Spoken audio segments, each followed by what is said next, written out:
So I have said that we will be following the Hartlepool by-election, but I've noticed a couple of people and comments saying, why is this important? Why are we following this? Why are we, devoting time and videos to following this? Well, I'll tell you exactly why. First of all, Hartlepool sits directly on what is basically died and true Labour seat.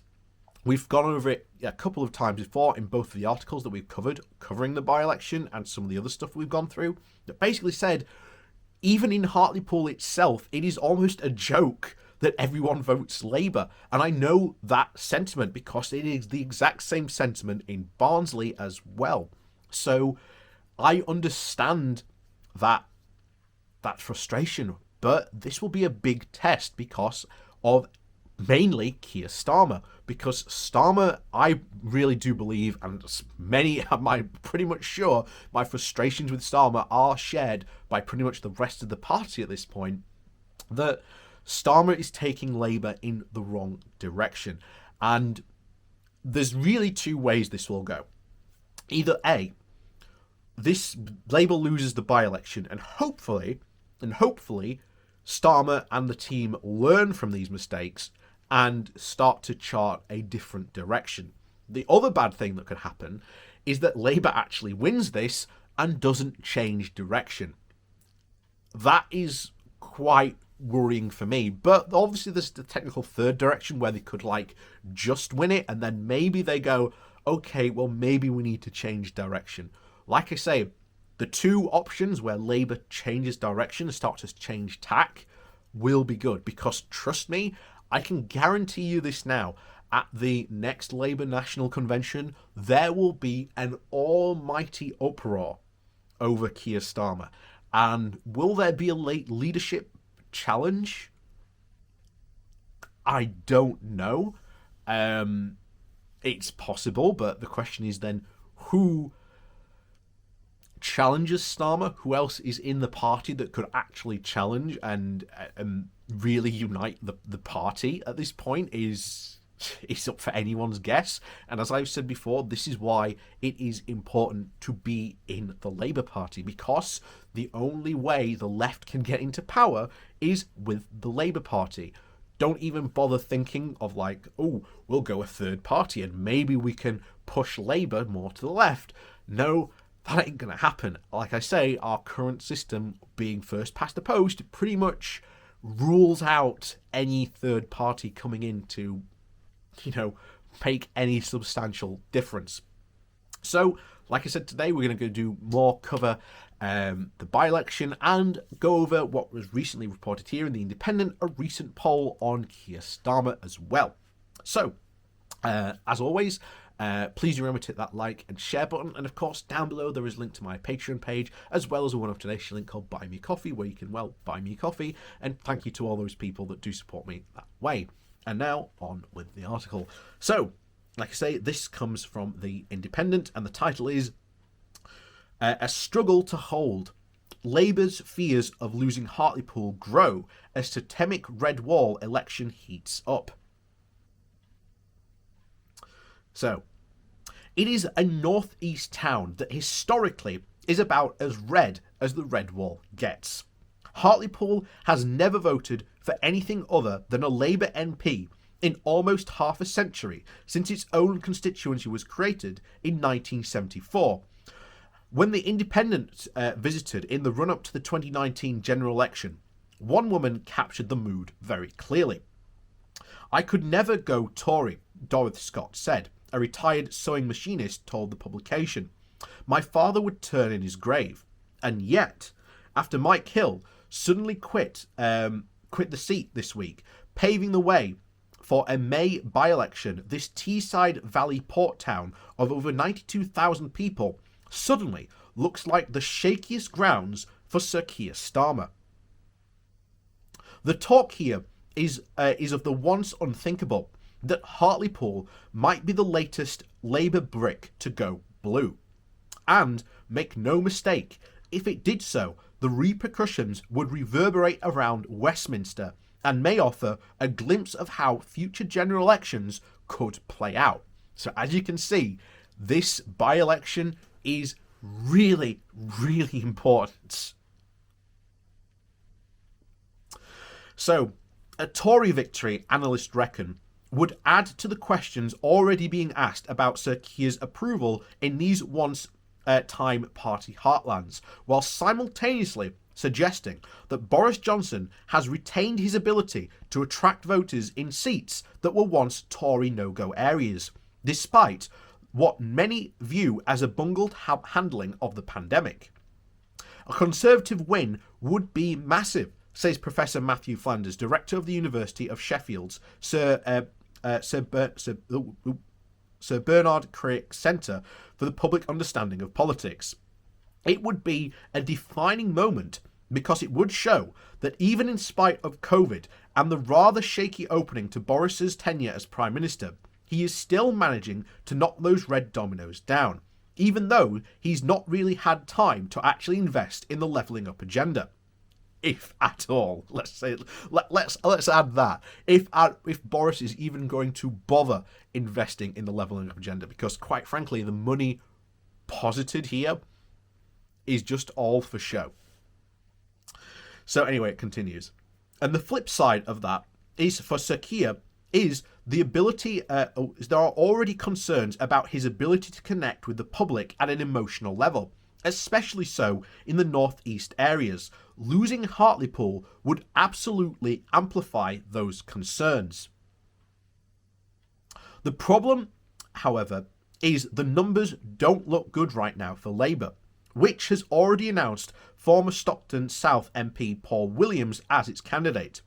Mike Hill, who stood down amid allegations of sexual harassment, held on to the town in 2019 with a hugely reduced majority of about 3,595, but the received wisdom suggests that if the Brexit Party had not stood and won the 10,000 votes, the Tories would have almost certainly have clinched victory here. This time around, however, there will be no Brexit Party to split the poll, and although its Farageless successor, Reform UK, is considering chucking its hat in the ring, this would almost certainly be a bit player. The upshot, if it comes down to a two-horse race, even Labour members in Hartlepool do not appear to be confident. It would be an absolute scandal if this town, which has always been treated the way it has been and treated by the Tories down the years, voted for them, says Leslie Hamilton, a Labour councillor with Hartlepool Borough Council. But we probably have to accept there's a good chance that's going to happen, and it will be a struggle to hold. So why the potential shift? Getting Brexit done, or rather getting the first part done, will have helped Mr Johnson. In a town that voted over 69.6% in favour of leaving the EU, so will the so-called vaccine bounce that has helped the Tories as much as 40% up in the nationwide polls. More perennially, however, in Hartlepool itself, there appears to be a feeling that decades of Labour MPs have only brought decline. The town was ranked as the 10th most deprived town in England in 2019, according to government figures, and for that reason, above all others, perhaps many here want a change. They have, in fact, wanted it for a long time. At 3 separate local elections for 12 years from 2002, they voted for a man dressed as a monkey to be the town's directly elected mayor. Stuart Drummond, the man in the suit, ostensibly won power by offering free bananas to school children. More likely, he thought, he won because he was neither of the two main parties. The current leader of the council is also neither Labour nor Tory. Sue Moore, a one-time Brexit Party member turned independent, is well known for in the town for working across the political spectrum, and as such refuses to be drawn into who will win at the by-election. Whoever it is, he says, I just hope they will have a really good heart in getting what is best for Hartlepool. Nevertheless, in general terms, he says, he has noticed a decline in anti-conservative sentiment here. People have seen the other, quote, red wall towns getting investment. Darlington getting the Treasury headquarters, things like that. And I think they might be looking and wondering, that if they could, that could be Hartlepool, he says. That's just my sense. Let me just pipe in here. Darlington getting those Treasury headquarters is not a win for Darlington. It is absolutely not going to help them at all, because essentially what is moving? First of all, are there any new jobs headed to Darlington? The answer, no. Most of these new jobs that are going to be created will be upper management, thus making not only Darlington's house prices rise in cost, because again, as we've said before, most house building companies do not want to build the types of houses that we need to actually solve our housing crisis problem. They like to build the sort of more middle to upper end type of housing, which when sold creates a lot of money for them. And unfortunately, this is the type of housing we do not need. We need the more lower end type of housing, because those can be built very quickly at a very good cost, and they do not want to build them simply because they don't get as much profit from them. It's as simple as that. And trust me, the fact the Treasury moving to Darlington will not help at all. This is not some sort of majestic form of investment. It is not going to help. There's just going to be a Treasury department there that, if anything, will not help the people who need the jobs the most, which is predominantly people of the lower end of the working spectrum, like the lower class and the lower end workers. Not going to help them at all.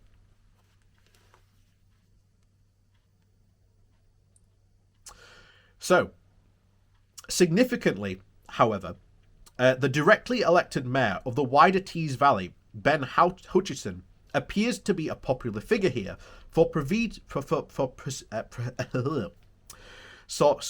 a supposed success in bringing investment to the region, and he is a Conservative. Significant too in all this, of course, is Mr. Williams himself, the person chosen to be the Labour candidate. Not all Labour members appear happy at that selection process resulted in the shortlist of just one name, and no woman on it. Everyone is a feminist when it's convenient, one female MP is said to have told the Labour List website.